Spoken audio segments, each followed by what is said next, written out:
Okay, so we had already started with third lesson of operating system, that was process concept. Before to that, we had seen in second lesson that what is the actual definition of a process. So any program which has started its execution and is allocated with the main memory, we call that it is a process. After that, we had seen that a process has many different sections. So it has a text section, it has program counter, it has data section, it has heap section, and it has stack section, with where we have text at the lower level and we have stack at the highest level. Then we had seen that we call the program as a passive part of the system or as a passive entity. And once it started its execution and when it becomes process, we call it as an active entity. So program becomes process when an executable file is loaded into the memory. So when your program is loaded into the main memory and when you give a command for starting or for running the program or for executing the program, we consider it as a process. We had seen that there are two techniques to load the program in a memory. Either if we have a exe file, we start the exe file, and once that exe file is started, it is loaded into the memory. Or second is we directly open the program with its name and we give a command directly to run that particular program. Then we had seen that when it is a program or a process, it has to go through different states. So initially in second chapter, we had seen what is new state, what is running state, what is wait, ready, and terminated. So when a process is created from the diagram, we see that it is in the new state. From new, it is transmitted or it is admitted to a ready state. Now in the ready state means what? It has not still received the CPU. Once the CPU is allocated, it will go into the running state. Once it enters into the running state means what? The CPU is allocated and the execution of a program is being started. Now, if that process does not require any external resources like IO or any external devices, it will complete its execution and it will get exited. So when it gets exited, we call that it is terminated. But when the CPU is allocated and if during the execution of a program, if that particular process requires any external resource or if it requires any IO device, CPU will not make it wait in the same area. It will immediately transfer it from the running state to the waiting state. Once the wait is being completed, what will happen? It will go into the ready state. Again, it will wait for the CPU. Once the CPU is allocated, it will go into the running state. If still no resources are required, it will get exited. If again more resources are required, it will go in the wait state. So when the program or when the current process is in the wait state, what is happening? By that time, the CPU in the running state does not sit idle. It will immediately take a next process which is in the ready state. So by this, what is happening? Our processes, it is assumed to the user that there are multiple processes running at the same time. But when we actually see in the running state, we have only one process, whereas other process has been executed half and is being still in the wait in the wait state for completing the remaining execution. Okay. After that, we had also seen that if there is a process, every process has a PCB associated with it. We either call it as PCB or we call it as TCB. So PCB is process control block or TCB is transfer control block. Now what do we have in this PCB is all the information related to the process. So what do we have? We have information related to the process state. We have information related to the number of the process. That is, what is the number of that particular process, a unique identification number by which each and every process is being identified. Then we have a program counter. What is program counter? It is going to tell that which will be the next instruction which we have to execute from the program. Then we have registers which are used for storing the information. So if you remember, I had told you these registers will be changed depending upon the CPU or depending upon the architecture of the CPU which we are using. So if it is 8085, these registers will change. If it is 8086, the registers will be changed. If it is Intel, the register will change. Then we have certain memory limits, that how much amount of memory can be stored. Then we have list of open files. That means which are the files that are being opened by that particular process to complete its execution. Okay. Apart from this, we had also seen that it maintains IO status information. That is, if at all that process has used any IO resources, what are those IO resources? That information is also maintained. Apart from that, we have accounting information. What is that accounting information? How much time that process has used of CPU, how much time limit was given out of it, did it exceed that amount, or has it completed its execution within the allocated time. So if like that, I have 10 processes, I will be having 10 different PCB with respect to each and every process. So what is that PCB? It is keeping all this information with respect to a process. Okay. Then next we had seen the concept of process switch. What is that process? CPU switch or process switch? If a particular resource or if a particular process which is going to go from running to a waiting state and from waiting to a running state, what we call this thing as, we call it as a CPU switch. Why we call it as a CPU switch? Because CPU has switched from one process and it is taking another process in execution. When is this switch going to happen? When a current process is going to use any resource like IO resource or any device or any files. In such case, a CPU switch is being happening. Okay, so that is how we had seen the concept of CPU switch. Whenever the switch is happening, how much ever part of that process is being executed, that part is stored in the PCB of that respective process. So when it is reloaded again, what will happen? We do not have to start the execution right from the first line. It will be continued from wherever state it was being saved. तो जितना भी saved हुआ है उतना we don't have to re-execute again. उसके बाद से जो भी है we have to start the execution from that point of view, from that part of line.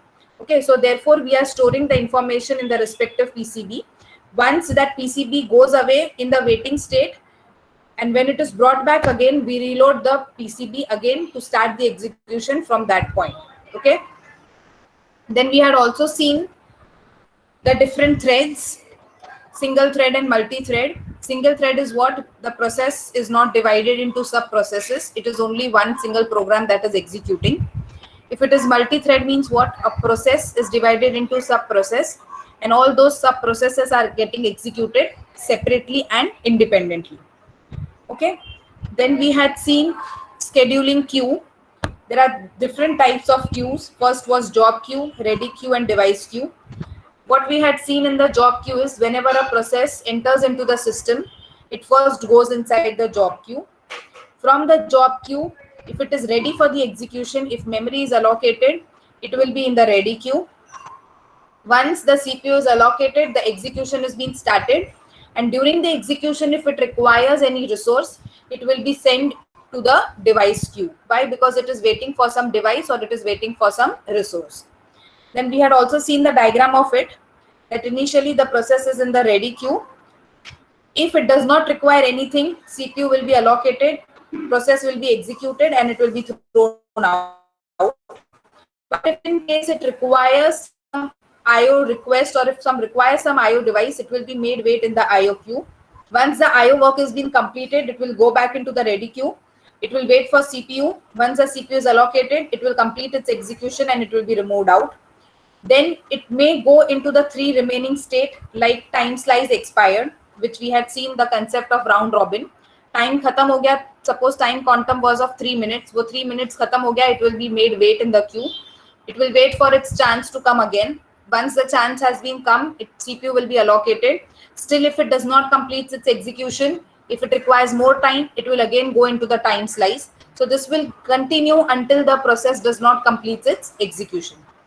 Then we had seen fork a child. Fork a child means what? That process has created more sub-processes.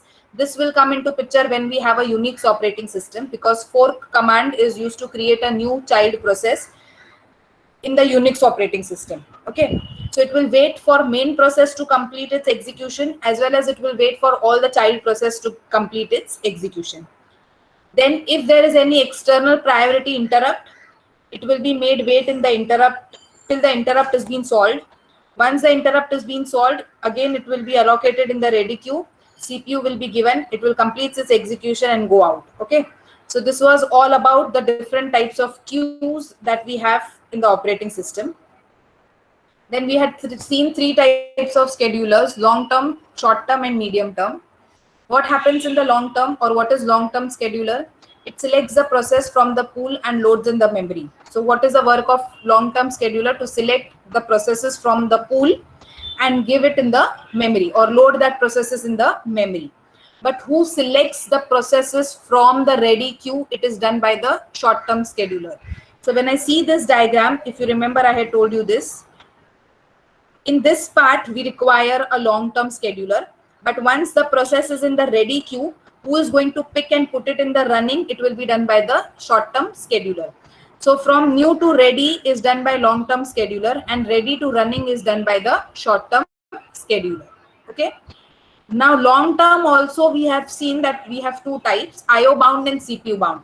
So again, it will, when it comes to the ready state, whether it requires IO or it does not require IO, again it will be chosen depending on the long term scheduler. तो अगर IO required है तो उसको waiting में डाल दो, नहीं required है तो direct उसको CPU दे दो, execution करवा दो and remove it out from the system. Okay. Then we had also seen medium term scheduling.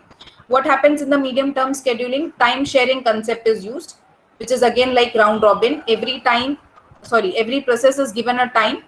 That process will execute for that much amount of time. Once that time is being completed, it is swapped out and it is stored in the memory. Once again that chance comes for that particular process, it will be swapped in inside the ready queue. So this swap out and swap in process will keep on continuing until the entire process does not complete its execution. Once the execution is completed, again it will be removed out from the system. Okay. Then we were about to start from process operation. So we had seen up till here in the last lecture. Today we will be seeing the remaining part, that how the processes are being created. How is that fork system call used to create a new process in Unix? And what are the different models that are used for communication, that we will be seeing in today's lecture. So let us see what is process creation. Now we have seen in second lesson that to do any work in operating system, we require a system call. To create process, we have a system call. To execute process, we have a system call. To execute a device, we have a system call. To take the data of that device, we have a system call. To communicate, we have a system call. So for each and every services that we had seen in last lesson, all those services require a system call. Now one of the service was what? Creating a process or process execution. So for executing the process, we first have to create a process. So what is there in process creation? When we want to create a process, we make use of a system called as create process. Okay. So what does create process system call do? It will allow the user command of creating the process inside the system. So whichever process is created, we call that process as a parent process. So let us consider the example of a program called as calculator. So I have made a program, I have typed the program of calculator. Now I want to execute that. So when I give this program for execution to the system, first it will convert that program into process. Why? Because it has to start its execution. So when it converts it to process, what does the first step it does before executing? It will create the process. How that process will be created? By using this system called create process. So what do I call this program of calculator now? It will be called as a parent process. क्यों? Because वो एक ही program है and it is the parent process. If I divide that into addition, subtraction, multiplication, division, calculator will become parent. Addition, subtraction, multiplication and division will become the child of that parent. Okay. तो जब तक मैं divide नहीं करती, तब तक it becomes the parent. Once I have divided, I have a parent as well as I have a child. Okay. So if I do not divide the process, I call it as parent. But उसमें से वो parent में से if I create sub processes or if I create new process, I call it as a child. Okay, are you understanding this? Yes or no? Yes, ma'am. Yes, ma'am. Okay. So if a process creates a sub process, those sub process are called as child. And the main process, which is typed by the user and given for execution, becomes the parent. Okay. Each process in turn creates a sub process and forming a tree. So like this, if I keep on dividing, I'll make a tree of the processes. Okay. So the tree will look like this. I have one main process out of which I have divided 3 sub process. उसमें से और सब process बनाए गए and thus I have formed a tree. Okay. Now when I form a tree, what is going to happen? Every process will be identified with a unique number called as PID. If you remember the PCB में क्या था? Program का नाम, program का number. So what is that program number or process number? It is nothing but the PID. That is, every process will be identified with a unique number called as process identification. तो अगर वो parent है तो parent को एक PID रहेगा, child है तो child को भी PID रहेगा, उसका भी child है तो उसको भी PID रहेगा. Okay. So if you see in this diagram, I have first main parent process with PID as 0. I have divided it into 3 childs like init, page out and fs flush. तो ये 3 क्या है? ये 3 उसके child है. तो if you see, child को भी अलग अलग process ID है, PID1, PID2, PID3. Now init process जो child था उसने उसको सब child बनाए हैं, जैसे INETD, DT login and so on. So if you see, उधर भी हर एक process को अपना अलग अलग ID है. So if you create sub processes or if you create child process, every process, let it be child or parent, will have a unique identification. ऐसा नहीं है कि अगर parent का ही child है तो जो parent को ID है वही child process को ID दो. नहीं, parent का अलग रहेगा, child का अलग रहेगा, उसमें से भी एक और child बनता है तो उसका भी अलग रहेगा. Okay, this why? Because for every process we want to know that what each and every process is doing. So how do we identify that what is the child of that parent doing or what is the parent doing? We can identify only by the means which is PID. Okay. So every process which is created, let it be a parent or let it be a child, everyone will have a unique PID. Okay. Now what we have to see, whenever a process is created, there are 2 possibilities. That is, whenever a parent creates a child, there are 2 possibilities that can happen with the parent and the child. What are those 2 possibilities?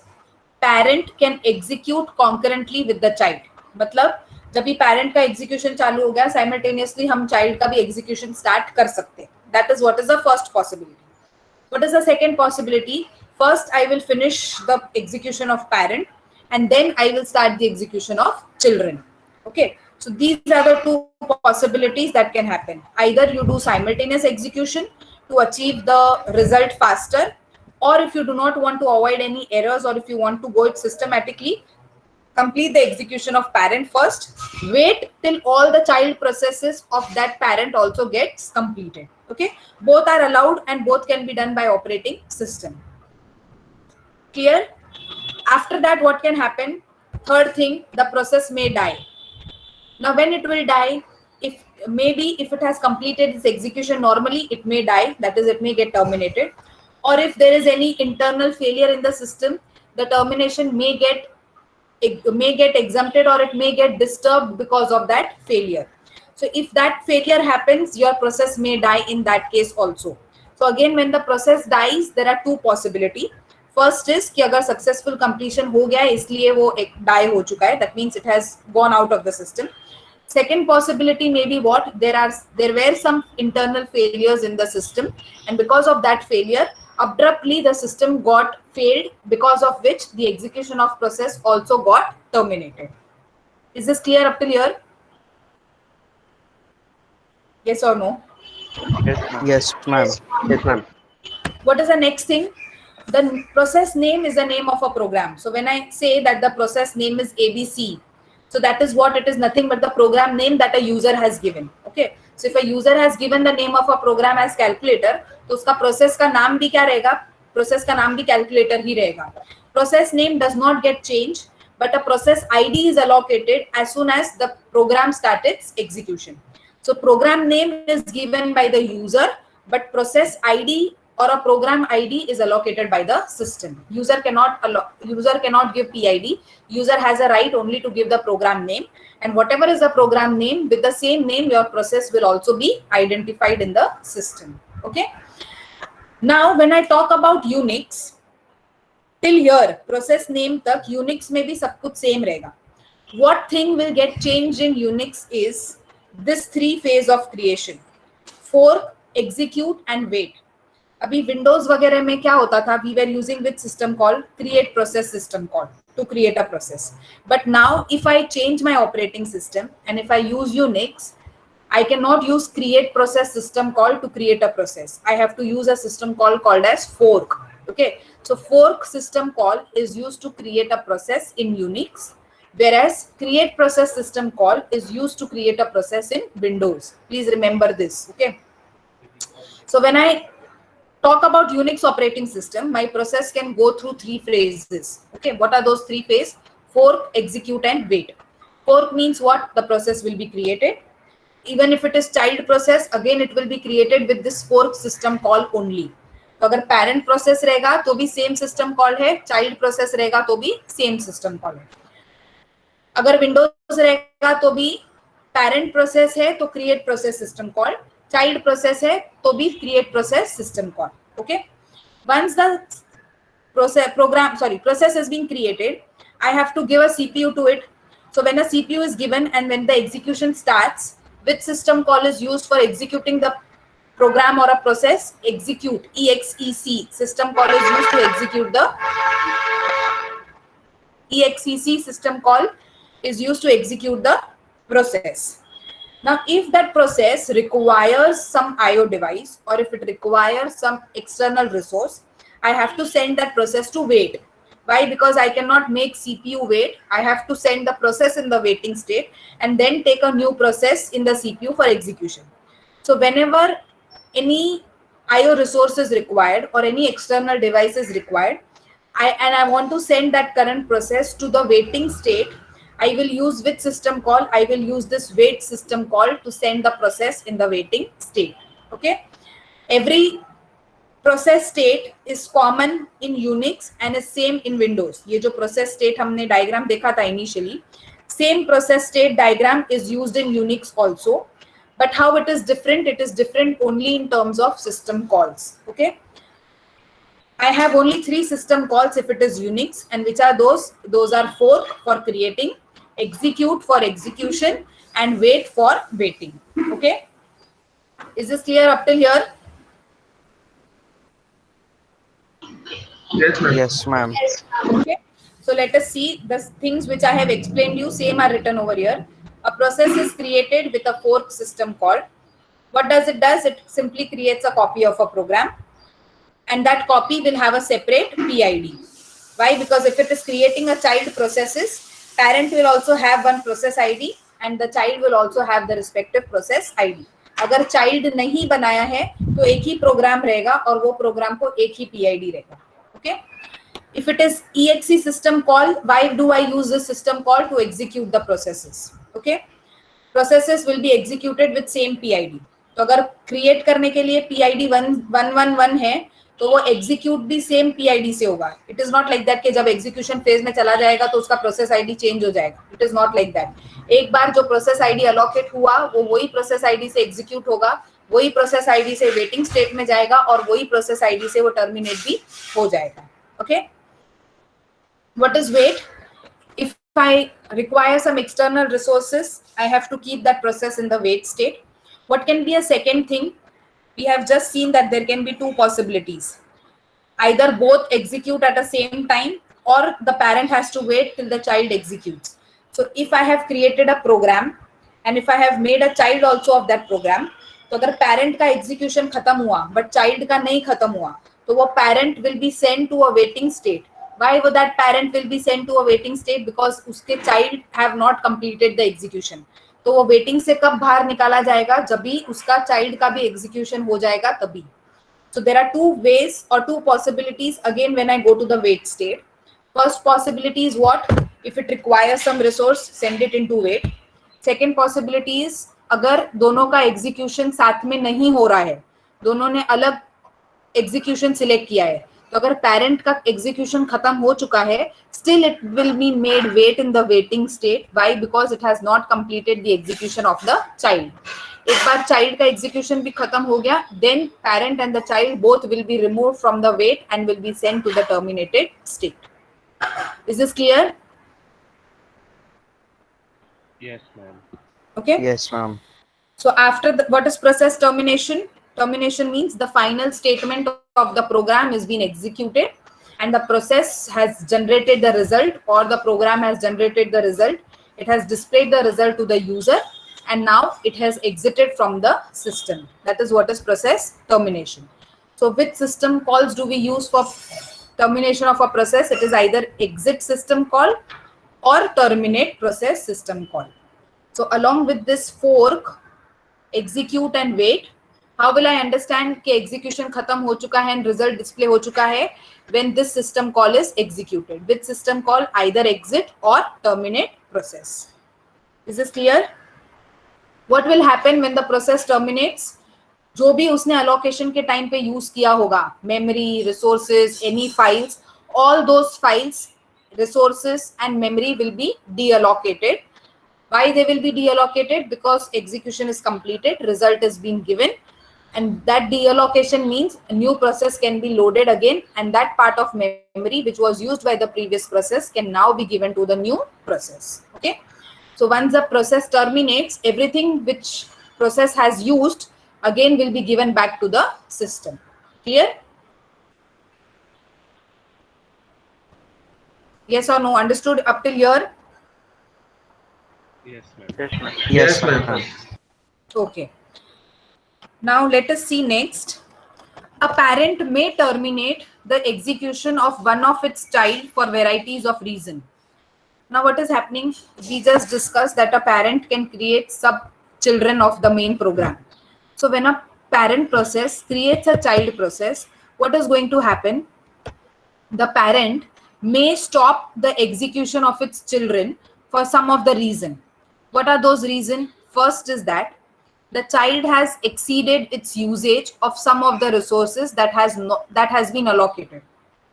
Now let us see that I have a program called as calculator. I have divided into addition, subtraction, multiplication and division. So I have 4 child of the one single program calculator. Now I can stop the execution of addition for some of the reason. What that reason can be? The first reason is that जो addition child process था उसको कुछ resources allocate किए गए थे. Now what has that addition child process done? जितना resource allocate किया था वो तो use कर लिया and it is asking for more such resources. Now what is happening? Resources can be allocated with some limits. I cannot keep on exceeding the limits, or operating system cannot keep on exceeding the limits for no reason.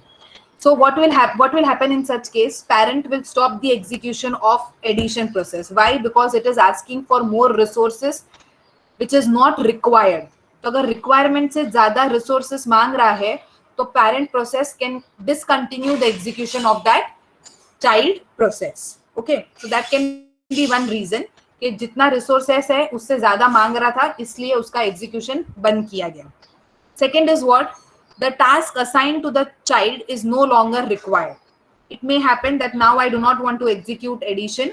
I am fine with the calculator having only subtraction, multiplication and division. So if I do not no longer require that part, I can terminate that part of the program. Okay. What can be third reason? The parent is exiting and operating system does not allow any child to continue if the parent terminates. अगर parent ही execute करना बंद हो गया so it is obvious that all the child process will also terminate. Why? Because operating system says कि अगर parent execute हो रहा है तो ही child execute होंगे. अगर parent execute नहीं हो रहा है तो एक आधा child भी execute नहीं हो सकता. So we call this thing as cascading termination. Cascading means what? Children were ready to execute, but parent did not want to execute. Therefore, the child also could not execute. So we call this thing as cascading termination. So these are the 3 reasons the parent can terminate the process of the child. First, child process wants something extra which cannot be given. Therefore, stop. Second, the child is no longer required. Therefore, we have executed. Therefore, we have eliminated. And third, parent itself has stopped. So since the parent has stopped, operating system will only not allow the child to execute. Okay, is this clear? Yes, ma'am. So these are the Yes, 3 ma'am. reasons. These are the 3 reasons because of which the child process can stop its execution. Okay. If these 3 reasons does not come into picture, it will simply use these system calls execute itself and complete the and move out from the system by generating the result. Okay, clear up till here? Yes, ma'am. Yes, sir. Yes, ma'am. Now next we have is inter-process communication. Inter-process communication means what? We are allowing two processes to communicate. Now it may happen that the processes are in the same system. It may happen the processes are in some another system. But what is that communication? It is not the communication of single process, but now it is a communication of two different processes. Okay. So I may have calculator and I may have some another program which is communicating among themselves. Okay. Let us see what is that inter-process communication. Processes may be independent or they may be cooperating. So the two process, say suppose process A and B, if they want to communicate, those two processes can either be independent or they can be cooperating. Now what do you mean by independent? Independent processes are one which cannot be affected or they do not affect. मतलब आजू बाजू के environment से उनका affection नहीं होगा. Now, if suppose I say that process A is independent, which means what? Even if B, C, D, X, Y, Z, everyone is executing, उनका execution से process A का कुछ लेना देना ही नहीं है. Process A will execute independently. It will come into the system. It will take CPU. It will take the resources if it requires. It will complete its execution. It will generate the result and it will go out. Process A is not taking help of B, neither C, neither D, neither X, Y or Z, whatever are there in the system. That is what is independent. Second, they even do not share their data. तो A के पास कुछ data है अगर और वो B को चाहिए तो वो A B को नहीं देगा. Why? Because it is independent. So if a process is independent, it is not allowed to share any kind of data also. The process that shares the data or which gets affected, they are called as cooperating process. Now when I talk about B, अगर B उसका data C को दे रहा है, X को दे रहा है, Y को दे रहा है, and because of which it is getting affected also, we call those processes as cooperating process. Okay, so independent processes are one which are not affected by the environment processes, neither they share their data with any of the other process.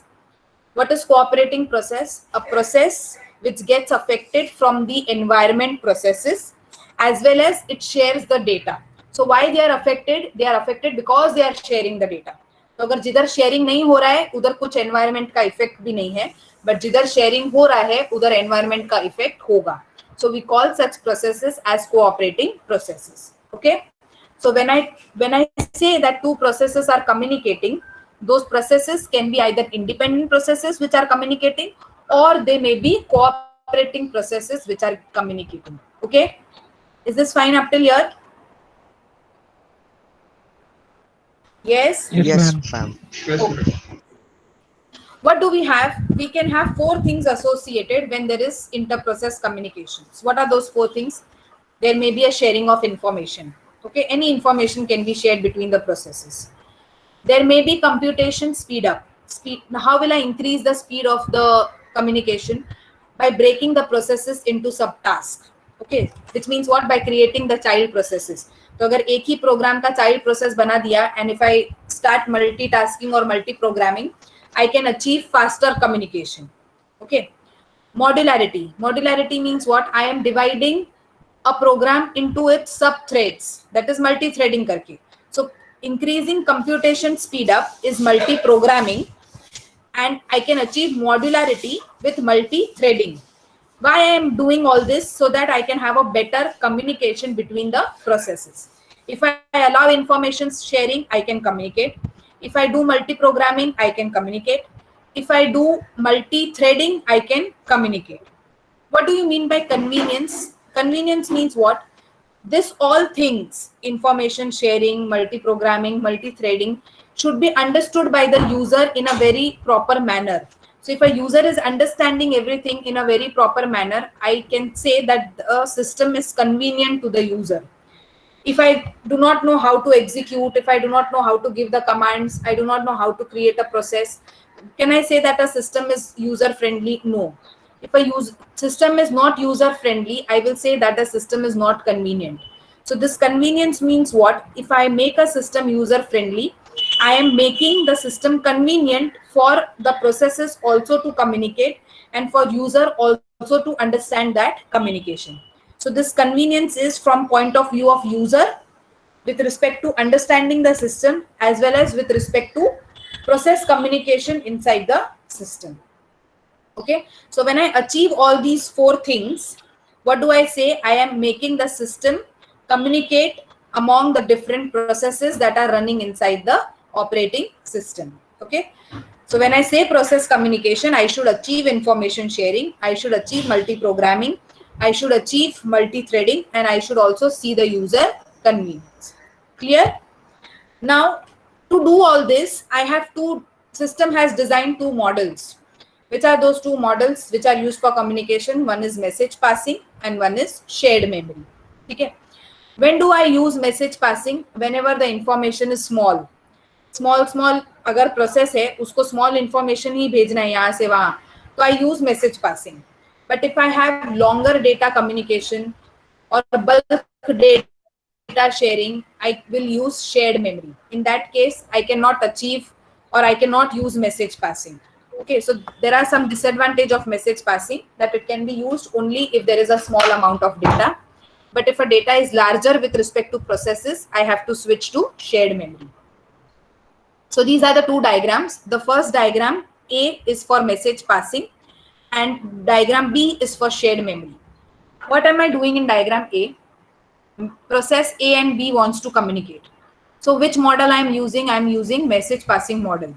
So process A will create a message. It will pass that message to the kernel of the operating system. Kernel of that operating system will transmit that message to process B. Okay, there is no direct communication. जो भी communication करना है, पहले message बनाओ, message kernel को भेजो, that is operating system को भेजो, operating system दूसरे process को भेजेगा. Process A direct process B को नहीं भेज सकता. ठीक है? So what I'm doing is I'm preparing that message. That message is having very small amount of data that is given to the kernel, and it is a duty of kernel to give it to the respective process to which A wants to communicate. What will share memory do? Share memory will not use this kernel. What it will do, it will create a small memory and name that memory as shared. तो अगर process A को B को कुछ भेजना है तो वो kernel के पास नहीं जाएगा. Directly it will put in this shared part.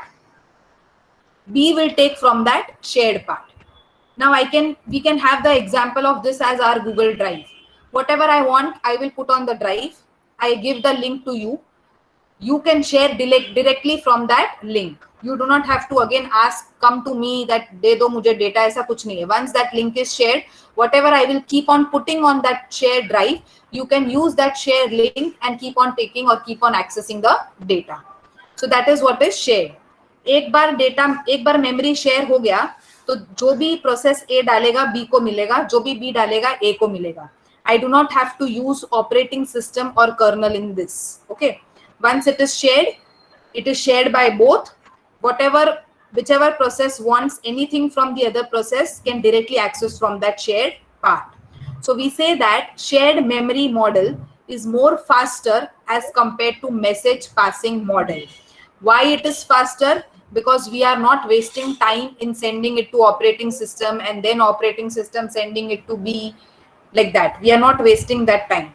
Everything is shared between both. Whatever the processes wants can be taken from this shared part. Is this clear? What is message passing and what is shared memory? Yes, ma'am. Okay. Now what is happening in message passing? We are going for smaller communication. Smaller communication means what? Small amount of data will be shared. Now how it will be shared? It will be using system calls. क्यों system calls use करेगा? Because I am having kernel. तो kernel बिना system call के कुछ काम नहीं करता है. Do you remember this? In the second lesson we have studied. Kernel को कुछ भी काम करना है तो उसको user का language नहीं समझता. It will use the system call and depending on that system call it will work. So if it is message passing, I am going to use system calls. Why I am using system calls? Because I am using kernel as an intermediate. Will I require that system calls in shared memory? No. I will not require. Why? Because I am not going to use kernel. Everything is shared with the shared memory. I will not make use of system calls. Okay. Now I have two communication models in message passing. What are those two? Direct communication, indirect communication, or it is synchronous communication or asynchronous communication. That is direct communication. So when I use direct communication, I use some kind of that means I use some syntax. With the use of that syntax, only messages are communicated between process A and process B. अगर वो message बनता है, ये जो message बनाया है, that message is going to be prepared of naming concept. That message is prepared with the naming concept and sent to the kernel, and kernel will deliver that message in the same syntax to the process B. Now let us see what is that syntax and what is that naming concept. The send method and receive method primitives are defined. So if a process A is sending, it will use send, and if process B who is receiving will use receive method. Okay. So what will I use in send? Send P comma message. What does this means? Send a message to the process P. So P is what? It is name of the process, and message is what? The message that is going to be sent. So if P1 is a process, what will I write here? P1, which means what? Send the message to process 1. What is that message? Say suppose hello. Okay. So what will I type over here? Send P1 hello. So what will happen? This A will prepare a message. What will be there in this M? It will write send, open the bracket, P1 comma hello. Sorry, not P1. We will consider B over here because our process ka number name is B. So B comma message, which is that message hello. So I will send this B comma hello to whom? It will be sent to kernel. Okay. What will happen next? When I want to receive, I will say Q comma message. Receive a message from process Q. ये जो process था, message था B comma hello will be transferred from kernel to process B. तो B क्या देखेगा? B means मुझे ही deliver होना था. What is the message? Hello. Once I have received the message, I have to tell it to A that message is received. So what will B prepare? B will also prepare a message where I will write A comma message received, something like that. Okay.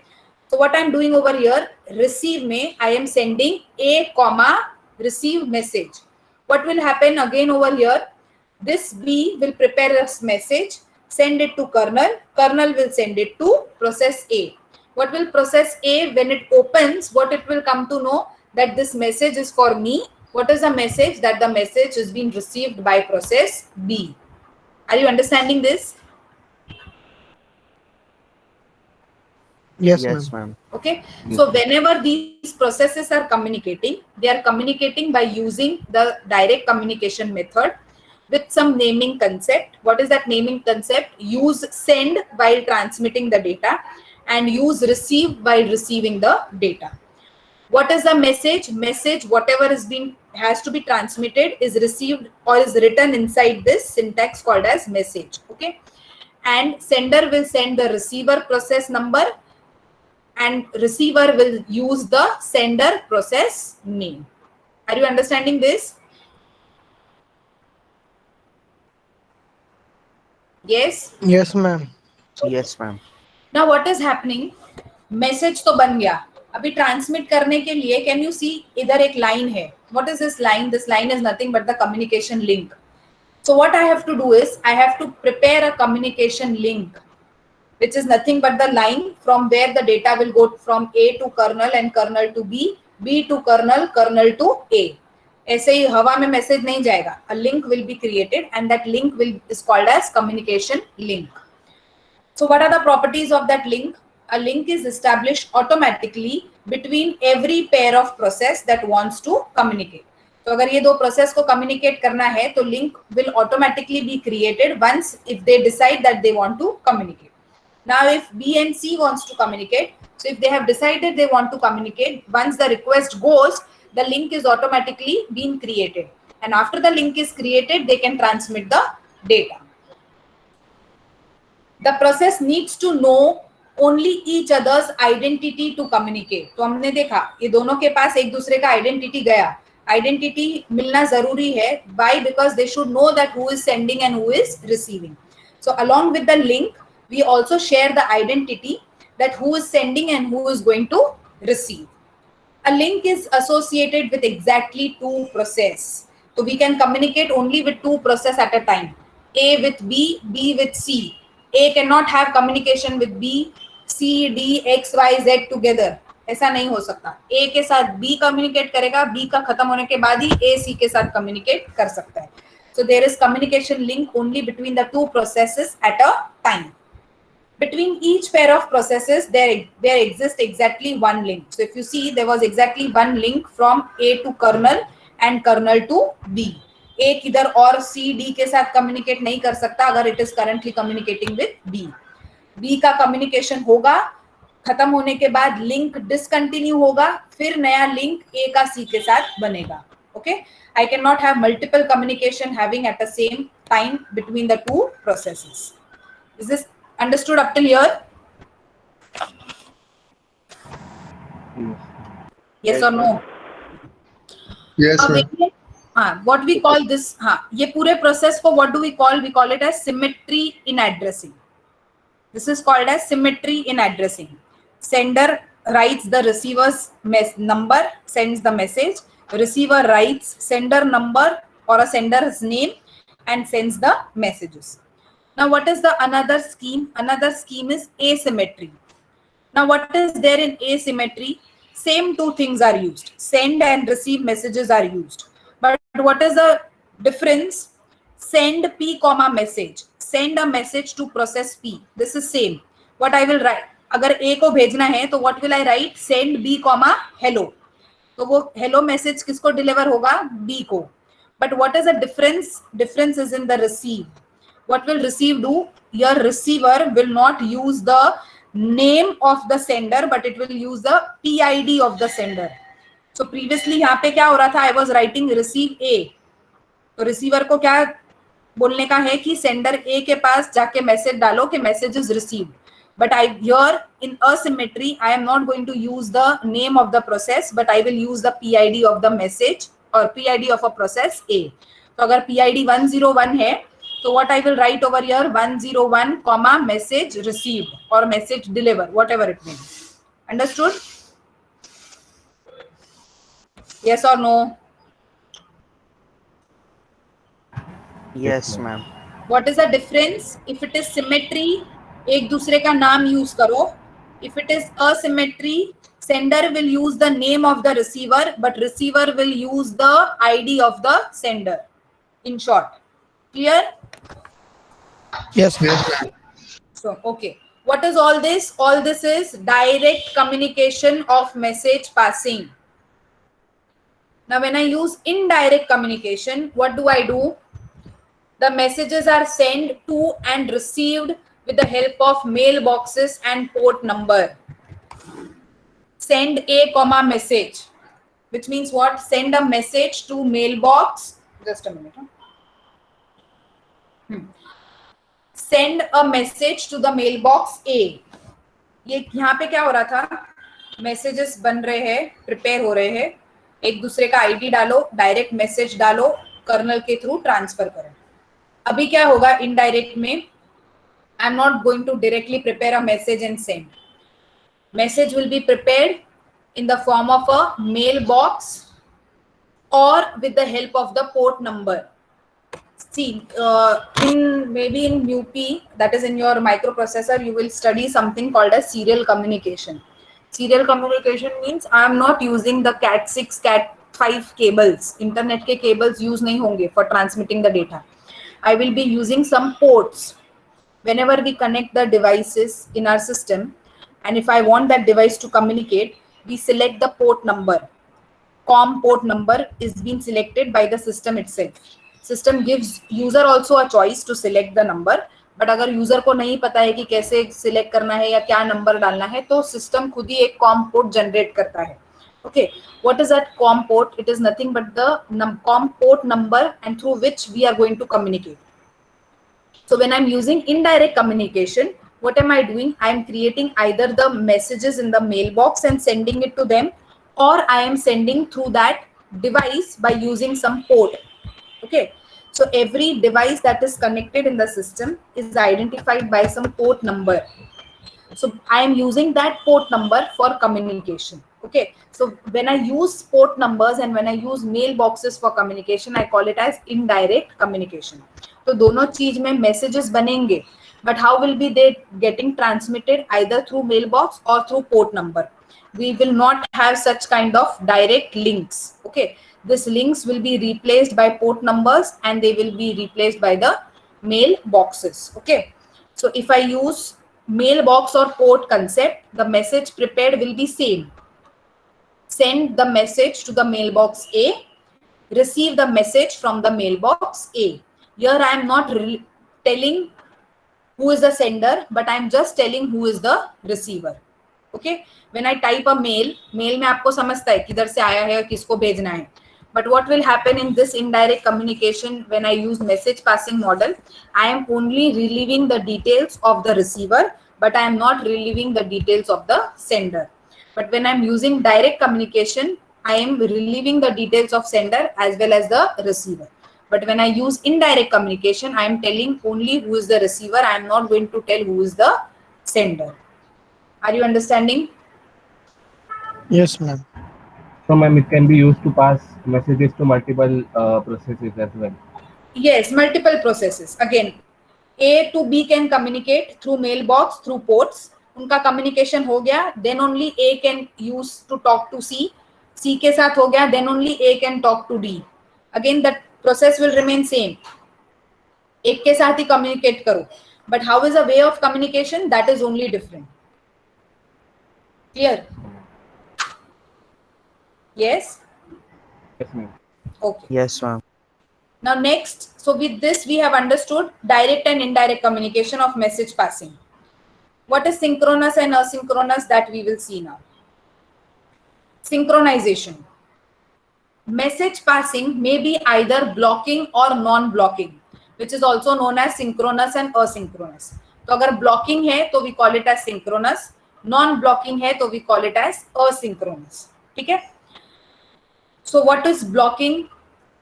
Blocking send. Blocking send means what?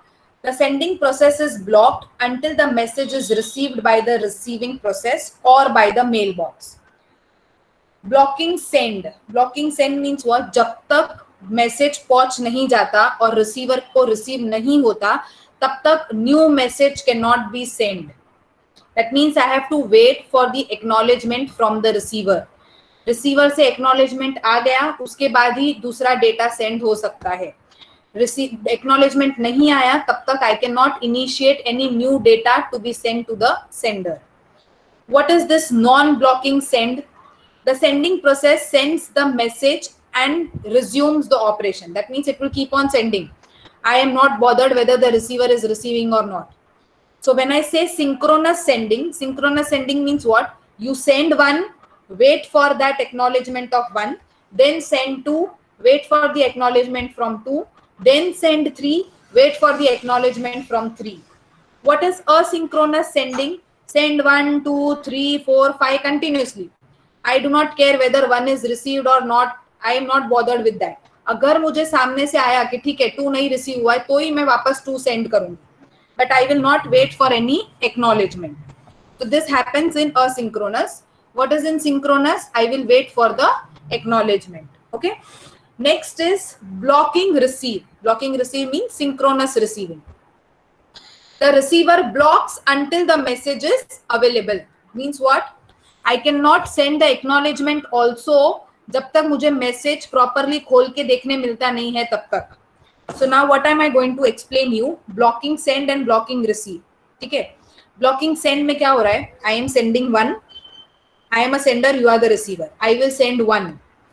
When the one is received to you, I will not send you receive back until you open and check the message whether it is correct or not. I have sent you one. What you have to do is before sending me receive, you will check whether the message is correct or not. अगर message correct है, उसके बाद ही you will send me receive. Okay. Once I receive acknowledgement from you, I will send two. You will open to, you will see, is it correct? Yes, it is correct. If it is correct, then only you will reply to me that the message 2 received is correct. Once I receive that, I will send 3. You will check 3, you will reply to me that 3 is correct, please send 4. Then I will send 4. Is this synchronous sending and receiving understood? Yes, ma'am. Yes, ma'am. What will happen in non-blocking receive? The receiver retries either a valid message or a null message. अभी non-blocking is what? Asynchronous. Asynchronous क्या बोल रहा है? I am a sender, you are a receiver. I am sending 1, 2, 3, 4, 5, 6. You will check 1, तब तक आपको 2, 3, 4 सब मिल गया है. You will keep on checking. अगर आपको लगता है मैसेज 4 में मैसेज आया ही नहीं है, नल है, at that time you will reply to me that message 4 is null, please resend 4. तब तक मैं 5, 6, 7, 8, 9, 10 भी भेज चुकी हूँ. So when I get some reply from you that message 4 is null, at that time I will resend 4. Okay? Understanding? That is what is asynchronous sending and receiving. I will keep on sending, but I will resend only those copies which you are telling me that they are either incorrect or if they are valid. Understood? Yes. So out of, when I compare synchronous and asynchronous, synchronous is slow, but there is a validity of message. Asynchronous is faster, but the validity of information received to the sender is little slow. Understood? Yes, ma'am. Yes, ma'am. Okay. Now last part is buffering. Now what is this buffering? You have 3 things inside it: zero capacity, bounded capacity, and unbounded capacity. Now what is buffering? Process आया system के अंदर, I cannot directly give CPU to execute. I have to put it in the job queue. Job queue से ready queue से running queue से exit. ठीक है, तो buffer is what? I am making something wait before it is given to the next process or before it is given to the next state. If you remember, I had explained you, result display हो गया 5 plus 5 10. Directly 10 is shown to the user on the screen. Before the user sees that, it is stored in the buffer. एक बार user ने देख लिया, उसके बाद user का look out है whether it wants to save or it wants to delete. If it will save, if it wants to save, it will be there in the system. अगर उसने delete किया तो वो buffer से भी निकल जाएगा, system से भी निकल जाएगा. Okay, so that is what is buffering. Now what is that buffering with respect to our processes that we will see now? The first is zero capacity. The queue has maximum length of 0. Thus, the link cannot have any messages waiting in it. In this case, the sender must block until the receiver receives the message. Zero capacity means what? Buffer के ऊपर आप कितना data डाल सकते हो? Zero capacity तक. Maximum length ही 0 है. तो link cannot have any messages in the waiting. एक डाला, जब तक उसको receive नहीं होता है, तब तक आप link पे या queue में नया message नहीं डाल सकते. क्यों? क्योंकि उसको capacity नहीं है.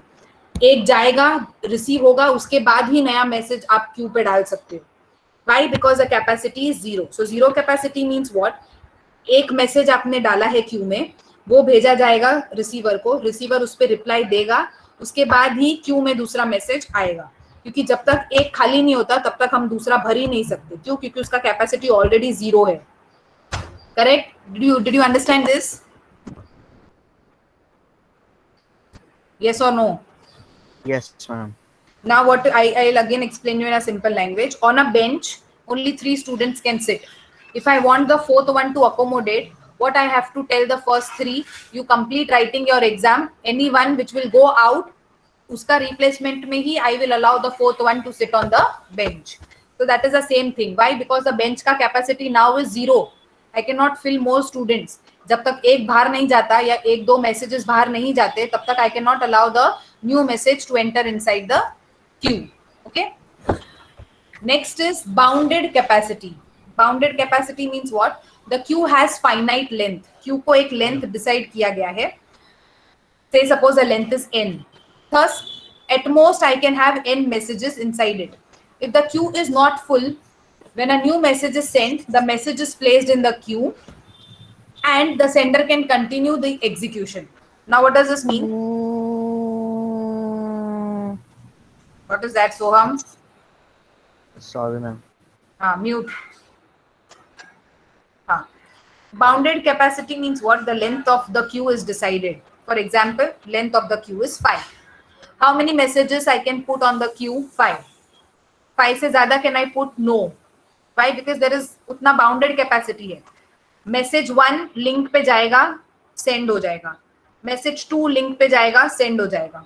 मैसेज 3 लिंक पे जाएगा, सेंड होगा. Message 4 on link will be send. Message 5 on link will be send. Now again my queue is empty. Why? Because all the 5 messages have gone. So I can load new 5 messages. This is one of the scenario. What is the second thing? My capacity of the queue is 5. I have put first message on the link. So it has created an empty space there. So now I can put a new message. I will send 2. 2 is on the link. Buffer has become empty. I can load new message.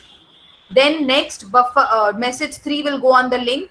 So a space is created in on message 3. So I can load a new message there. Okay. So as soon as the space are getting created, keep on adding the data, or you wait for all 5 to send and then you load all new 5 together. That is what is bounded capacity. What is unbounded capacity? Queue के पास कोई length है ही नहीं, आप डालते जाओ वो लेते जाएगा. That is what is unbounded capacity. That means in the capacity of the queue is infinite. It can take as many messages as it wants. But how it will upload? It will upload the way it has come. तो पहले 1 2 3 आया रहेगा तो 1 2 3 भेजेगा. But अगर 2 3 6 आया है तो 2 3 6 भेजेगा. Okay? That is what is unbounded capacity. So in the zero capacity, you cannot load anything until and unless the space is created. In bounded, as the spaces are created, you can keep loading. Unbounded, there is no limit. You can keep sending, keep loading it on the buffer or on the queue. It will automatically be sent on the communication link. Is this clear? That is what is buffering. We do not have any such communication in shared memory. Why? Because just a space called shared memory is created and everything keeps on happening on its own. All this communication, that is direct, indirect, synchronization and buffer, happens only if it is message passing. Is this clear? Yes, ma'am. Everyone? Yes, ma'am. Okay. Yes, ma'am. Okay. So with this, we complete with chapter 3rd of operating system. Any doubt so far?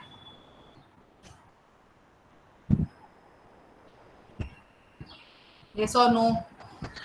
No, ma'am. No, No, ma'am. ma'am. Okay. Everything is clear? Yes, ma'am. Yes, ma'am. Yes, ma'am.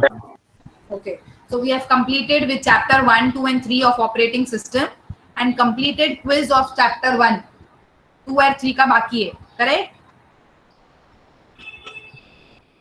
Yes, ma'am. Yes? Yes, ma'am. Yes, ma'am. So abhi tomorrow we will start with DBMS 4th lesson. I will take 3rd lesson after 4th lesson because if I start 4th, I can simultaneously start your practicals also. Therefore, I am starting 4th first. ठीक है? 3rd और 4th का कुछ relation नहीं है, so we can directly start 4th. Okay? Okay, ma'am. DBMS also I have completed 1st and 2nd. Next 2-3 days I will complete 4th also. So दोनों में एक quiz हो चुका है. Now remember one thing, on Wednesday, that is day before tomorrow, day after tomorrow, sorry. Wednesday को I will be taking test of OS 2nd chapter and DBMS 2nd chapter. Are you all there with me? Yes, ma'am. Yes, ma'am. I'm telling you this on Monday, the day after tomorrow. On Wednesday, I'm going to take test of OS 2nd lesson and DBMS 2nd lesson. Tomorrow is Gudi Padwa. हाँ, तो अभी तक आपने बहुत छुट्टियाँ enjoy कर ली. No more छुट्टी. Let Gudi Padwa be celebrated tomorrow in the morning.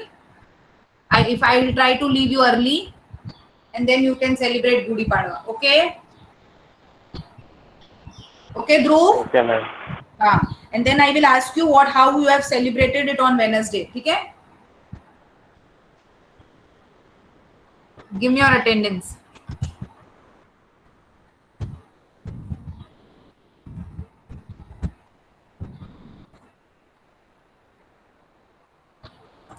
Faizan, keep writing P in the chat box. Start.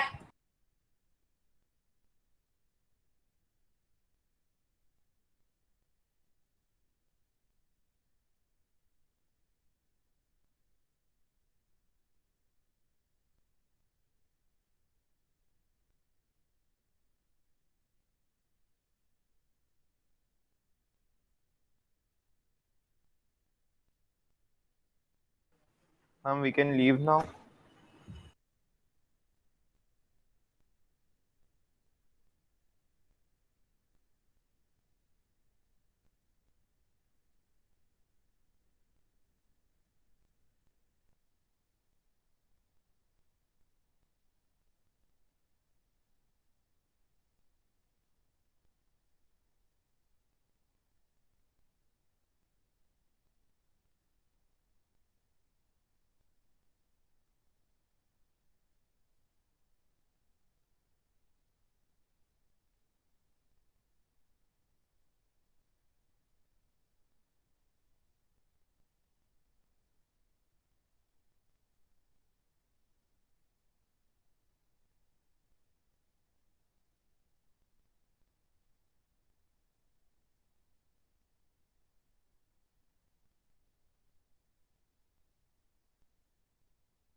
Shakira, okay there.